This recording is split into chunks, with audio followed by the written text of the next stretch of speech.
இன்னைக்கு நிறைய பேர் போராடுறதே கிறிஸ்துவ வாழ்க்கையில அவர் கூட நடக்கிறதுக்கு தான். they are unable to walk.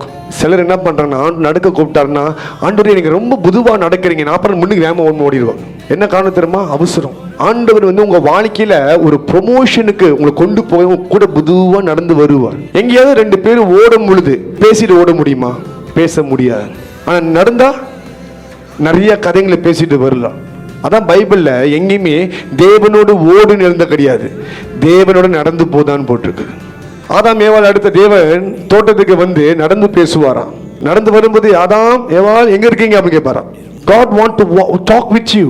The purpose of the walk is to talk with you. ஏன் தேவன் நடக்க ஆசைப்படுறா? உங்கள்கிட்ட பேசணும். நீங்க என்ன பண்றீங்க? அவர் கையை விட்டுட்டு சீக்கிரம், நீங்க ரொம்ப லேட்டா, உங்களுக்கு வயசாச்சு ஆண்டவர், யாரை பார்த்து? ஆண்டவரை பார்த்து. உங்களுக்கு வயசாச்சு, ரொம்ப ஸ்லோவா நடந்து வரீங்க அப்படின்ட்டு முடிஞ்ச அவர் கையை பிடிச்சி எடுத்துட்டு ஓட பாக்குறீங்க. You need the power of the Holy Spirit to walk with God. ஒரு இடத்துக்கு நீங்க வேகமா போனீங்கன்னா உங்க கவனம் முன்னுக்கு தான் இருக்கும், சுற்றி என்ன இருக்குன்னு பார்க்க முடியாது. அதுவே நீங்க புதுவா போனீங்கன்னா இங்க இது இருக்குது, இங்க அது இருக்குது அப்படின்னு தெரியும்.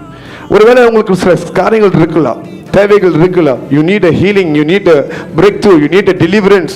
அது தாமதிக்கிறதை போல இருக்கலாம். நீங்க யோசிப்பீங்க, ஏன் இவ்வளவு லேட்டா சீக்கிரமா செய்ய மாட்டீங்க? you don't understand. while you are going toward your healing, toward your deliverance, God is walking with you and he is teaching you too many things. நீங்க நடந்து போற இந்த வேளையில, சுகத்துக்கு நேரா நடந்து போற இந்த வேளையில, விடுதலை நேரா போற இந்த வேளையில கர்த்தர் நிறைய காரியத்தை உங்கள்கிட்ட பேசி கற்றுக் கொடுக்கிறார். காத்திருக்கிற வேளையில கர்த்தர் சத்தம் அதிகமா இருக்கும், தேவன் சொல்லிக் கொடுப்பார், பேசுவார். அதுதான் பரிசுத்த ஆவி உள்ளுக்கு இருந்தார்னா அவர் பொறுமையின் தேவன். The God of all patience, he will give you the patience.